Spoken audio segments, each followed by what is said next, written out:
Studying for exams is one thing, but studying for a med school exam is a complete different thing. My name is Krisha and I am a final year medical student studying in KM Hospital and St. GS Medical College in Mumbai. So I am somebody who does not start studying 2 months before the exams. Since school, I've always been an average student. I have never been a scholar or the smart one who just gets things in one go. There are a lot of things that I tried and tested all over these years and have managed to crack the NEET exam, managed to crack all the med school exams till final year and have passed every single exam and also get distinction marks in some subjects. In this video, I'll be sharing with you how I'm able to manage my college exams along with my part-time job as a ballet dancer, as a social media creator, as well as a social media manager. So without wasting any further time, let's get started. The first point, know your syllabus.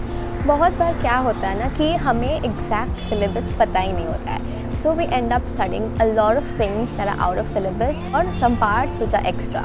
So always know your syllabus very precisely so that you don't waste your time on studying things which are not going to come in the paper, and you actually save time and you can give that extra time to something that's going to come in the exam for sure. The second one, go through past year question papers. This is a game-changing hack. Before exams, you must always go through and analyze the past year question papers. When you go through the past year question papers, you must analyze questions which are being asked again and again, and which topics does the university give a lot of importance to. In this way, you can actually manage to get a lot of marks by just studying very little and precise. So I always go through past year question papers. I literally go through them 8 to 10 times, so that I understand the paper pattern, I understand which topics are being asked again and again. Doing that, I focus on that selected topics, and this is how I actually save my time and manage to get more marks than others just by doing this small little smart work. The third one, prioritize learning more than memorization. Now since you're going to start studying at the very last minute, you cannot have so much of time to memorize things unless you have a really good memory. I personally don't think that I can memorize things in one go. I need a few repetitions. So what I make sure is that I understand the core concept rather than just memorizing things.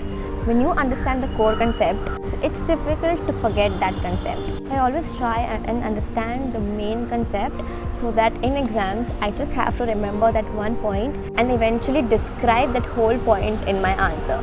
So understand the main concept rather than just memorizing bullet points, and this actually can save you a lot of time. The fourth one, use resources. We are so lucky to have so many resources available right at our fingertips. I use a lot of resources, a lot of Google articles, a lot of notes, a lot of PPTs, a lot of notes from my seniors, a lot of notes from the Google Drive. So please use the resources that you have.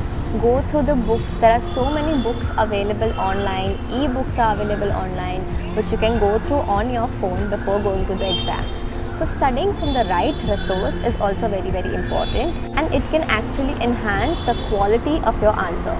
So go through the most important and the most highly read books before going for exams so that your answers are very crisp, precise and to the point. The fifth one, make your own notes.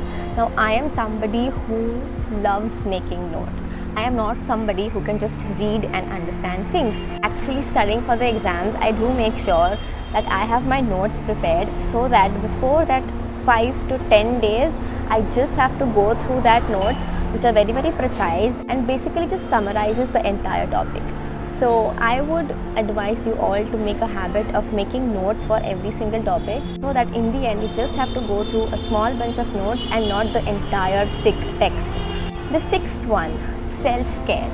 I am not somebody who can pull an all-nighter. I have never been able to do that, nor do I think I have the capability of doing it, because sleep is something which is very important for me and should also be important for you all. Because sleep is something that actually helps you focus more, helps you retain your information more, and helps you just clean that brain fog that you get.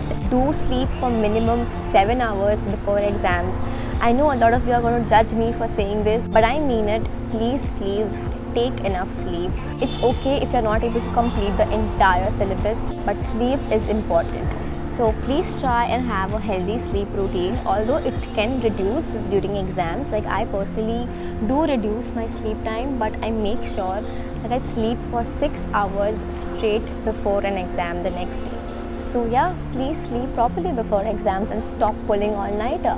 And the seventh one is the importance of doing revisions. I cannot emphasize more on this thing, but revisions are the most important thing before an exam.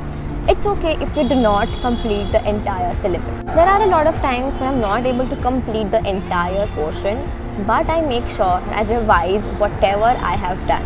I think a minimum of 2 revisions is extremely important before exams. Of course, the revisions need to be quick because they do not have a lot of time. The quick revisions are a game changer before the exams, and this is something that I do before going to bed because I had read somewhere that you end up remembering things that you read before going to sleep. So I try and revise the night before the exams so that I end up retaining that memory and able to put that down on paper. So please revise at least 2 revisions before the exam.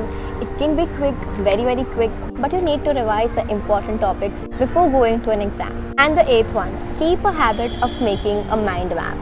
Now there are a lot of common hacks which people do not use, like mnemonics, mind map, flowchart, a 1-page summary. These small things can actually save so much time and you actually end up remembering more than others. So please start making mnemonics, 1-page summary, mind map, flowcharts for exams because it can really enhance your answer and you can actually remember a lot more information rather than just reading through paragraphs.